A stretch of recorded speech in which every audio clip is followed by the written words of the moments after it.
Nursing വിദ്യാർത്ഥിനി അമ്മു സജീവന്റെ മരണത്തിൽ Chuttippara college പ്രിൻസിപ്പലിന് സ്ഥലം മാറ്റം.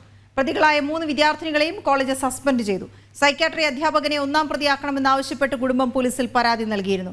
ലോഗ് ബുക്ക് കാണാതായതിന്റെ പേരിൽ അമ്മുവിനെ മണിക്കൂറുകളോളം അധ്യാപകൻ ചോദ്യം ചെയ്തതായി കുടുംബം പരാതി ഉന്നയിച്ചിരുന്നു. മിഥുൻ മുരളി ചേരുന്ന വിവരങ്ങളുമായി. മിഥുൻ, ഉണ്ടായ നടപടി എന്താണ്? ഒപ്പം ആ പരാതിയിൽ പറയുന്നതും എന്താണ്? മരണവുമായി ബന്ധപ്പെട്ട് കോളേജ് തലത്തിൽ ആദ്യ നടപടികൾ ഉണ്ടാവുകയാണ്. ചുട്ടിപ്പാറ SME നഴ്സിംഗ് കോളേജ് പ്രിൻസിപ്പലിനെ മറ്റൊരു കോളേജിലേക്ക് സ്ഥലം മാറ്റിക്കൊണ്ടാണ് നടപടികളിൽ ഒരു പ്രധാനപ്പെട്ട നടപടി ഉണ്ടായിരിക്കുന്നത്.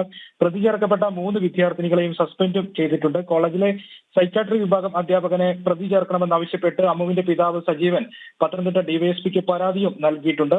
നേരത്തെ തന്നെ സംഭവവുമായി ബന്ധപ്പെട്ട് 3 പ്രതികളെ പ്രതിപട്ടികയിൽ ഉൾപ്പെട്ട 3 അമ്മുവിന്റെ സഹപാഠികളായിട്ടുള്ള 3 പേരെയും കോളേജിൽ നിന്ന് സസ്പെൻഡ് ചെയ്തുകൊണ്ടിട്ടുള്ള നടപടിയുമാണ് കോളേജിന്റെ ഭാഗത്തുനിന്ന് ഇപ്പോൾ ഉണ്ടായിരിക്കുന്നത്. ഇതിൽ പ്രധാനമായിട്ടും ചുട്ടിപ്പാറ SME നഴ്സിംഗ് കോളേജ് അധ്യാപകനെതിരെയും കോളേജിനെതിരെയും വലിയ രീതിയിലുള്ള ആരോപണങ്ങളും പ്രതിഷേധങ്ങളും ഉയർന്നു വരുന്ന പശ്ചാത്തലമുണ്ടായിരുന്നു. തുടക്കം മുതൽ തന്നെ ആ ഒരു കാര്യം പരിഗണിച്ചുകൊണ്ടാണ് നഴ്സിംഗ് കോളേജ് അധ്യാപകനെ സീതത്തോടുള്ള സീപാസിന്റെ തന്നെ കീഴിലുള്ള മറ്റൊരു കോളേജിലേക്ക് സ്ഥലം മാറ്റിയിരിക്കുന്നത്. സീതത്തോട് കോളേജ് പ്രിൻസിപ്പലിനാണ് ചുട്ടിപ്പാറ നഴ്സിംഗ് കോളേജിന്റെ ചുമതലയും നൽകിയിരിക്കുന്നത്.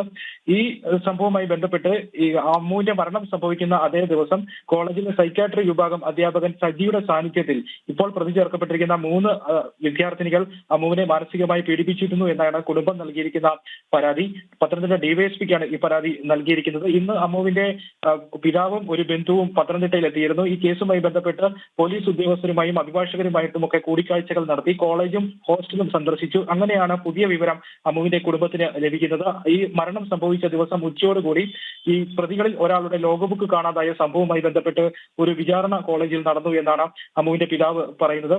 ഈ സംഭവവുമായി ബന്ധപ്പെട്ട ഒരു കൗൺസിലിംഗ് എന്ന പോലെ അമ്മുവിനെ ക്യാബിനിലേക്ക് വിളിച്ച് സൈക്യാട്രി വിഭാഗം അധ്യാപകനായിട്ടുള്ള സജി എന്നയാളുടെ നേതൃത്വത്തിൽ 3 വിദ്യാർത്ഥിനികളും ഒപ്പം ഉണ്ടായിരുന്നു. പ്രതി ചേർക്കപ്പെട്ട വിദ്യാർത്ഥിനികളുടെ സാന്നിധ്യത്തിൽ തന്നെ ഇതേ സംബന്ധിച്ചിട്ടുള്ള ചോദ്യങ്ങൾ അമ്മുവിന് നേരെ ഉന്നയിക്കുകയും അമ്മുവിനെ കുറ്റക്കാരിയാക്കുന്ന രീതിയിൽ അവരുടെ രീതികൾ മുന്നോട്ട് പോവുകയും ചെയ്തു എന്നാണ് അമ്മുവിന്റെ പിതാവ് പറയുന്നത്. 2 മണിക്കൂറോളം കുറ്റവിചാരണ പോലെ ഈ ഒരു സംഭവം ഉണ്ടാവുകയും അമ്മുവിനെ മാനസികമായും പരിഹാസ ശരങ്ങൾ ഏൽപ്പിക്കുന്ന രീതിയിലുമായിരുന്നു അന്ന് അവിടെ ആ സംഭവങ്ങൾ അരങ്ങേറുകയും ചെയ്തുവെന്ന് അമ്മുവിന്റെ പിതാവ് പറയുന്നുണ്ട്. ഈ കാര്യമാണ് പരാതിയിൽ പറയുന്നത്. അതുകൊണ്ട് ഈ സംഭവം കണക്കിലെടുത്തുകൊണ്ട് കോളേജിലെ സൈക്യാട്രി വിഭാഗം അധ്യാപകൻ സജിയെയും പ്രതിപട്ടികയിൽ ചേർക്കണം എന്നാണ് അമ്മുവിന്റെ പിതാവ് പത്തനംതിട്ട ഡിവൈഎസ്പിക്ക് നൽകിയിരിക്കുന്ന പരാതി. അതേ ദിവസം ഈ സംഭവം നടന്ന അതേ ദിവസം രാത്രിയിലാണ് കോളേജ് ഹോസ്റ്റലിന്റെ മുകളിലത്തെ നിലയിൽ നിന്നും ചാടി അമ്മു ആത്മഹത്യയും ചെയ്യുന്നത്. അതുകൊണ്ട് കൂടുതൽ ആളുകളെ ഈ കേസിൽ ഉൾപ്പെടുത്തുന്നതിന്റെ ഭാഗമായിട്ട് ഈ അധ്യാപകനെ ചോദ്യം ചെയ്ത് പ്രതിപട്ടികയിൽ ചേർക്കണം എന്നുള്ളതാണ്. അത് കാര്യക്ഷമമായ അന്വേഷണത്തിന് ആവശ്യമാണെന്നും